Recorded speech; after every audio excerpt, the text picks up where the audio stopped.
छत्रपती शिवाजी महाराजांच्या मावळ्यांचा जर विचार केला तर त्यामध्ये एक नाव आणखी आपण घेतलं पाहिजे, ते म्हणजे बाजीप्रभू देशपांडेचं. बाजीप्रभू आणि फुलाजी दोन भाऊ, आणि दोन्ही भाऊ शिवाजी महाराजांसाठी तत्परतेने लढणारे, शिवाजी महाराजांसाठी वेळ प्रसंगी प्राणांची आहुती देणारे असे हे दोन भाऊ ज्यावेळेस पावनखिंडीची जबाबदारी स्वीकारतात त्यावेळी बाजीप्रभू देशपांडे महाराजांना सांगतात की महाराज, तुम्ही गडावर पोहोचल्यानंतर तोफेचा बार उडवा, आणि जेव्हा तो तोफेच्या बाराचा आवाज माझ्या कानात पडेल तेव्हाच माझ्या देहातून हा प्राण निघेल, तोपर्यंत या प्राणाला सुद्धा मी या देहातून बाहेर पडू देणार नाही.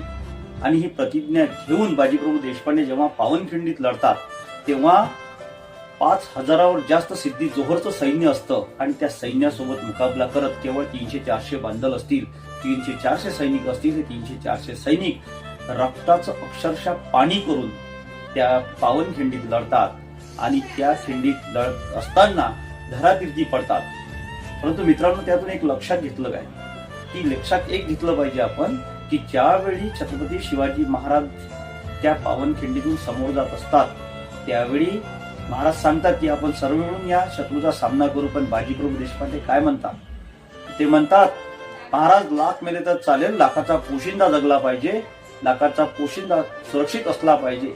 तुम्ही गडावर सुखरूप जा, आणि आम्ही या पावनखिंडीत या शत्रूंना रोखून धरतोय. असा या दृढ निर्धार घेणाऱ्या छत्रपती शिवाजी महाराजांच्या मावळ्यांचा दुसऱ्या दिवशी काय झाला असेल? दुसऱ्या दिवशी कोणीतरी त्या पावनखिंडीत गेलं असेल, पाहिलं असेल, रक्तांचा सळा त्या ठिकाणी दिसला असेल. आणि अशा शूरवीर सैनिकांनी अक्षरशः आपल्या शरीराची चाळणी करून, शरीरावर एकही अशी जागा नसेल की ज्या ठिकाणी त्यांच्या शरीरावर जखमा झालेल्या असेल, अशा परिस्थितीत बाजीप्रभू देशपांडे यांनी पावनखिंडीत त्या 5,000 सैनिकांना रोखून धरलं, आणि त्या दिवशी महाराज सुखरूप गडावर पोहोचले. ज्यावेळी महाराज गडावर पोहोचले त्याच क्षणी तोफांचे बार उडवले. जेव्हा तोफांचे बार उडवले तेव्हाच बाजीप्रभू देशपांडे हे धरातीर्थी पडलेले होते. त्यांनी आपल्या देहातून आपला प्राण हा मुक्त करून दिला. अशा या शिवरायांच्या मावळ्याचं आज आपण स्मरण केलं पाहिजे, अवलोकन केलं पाहिजे.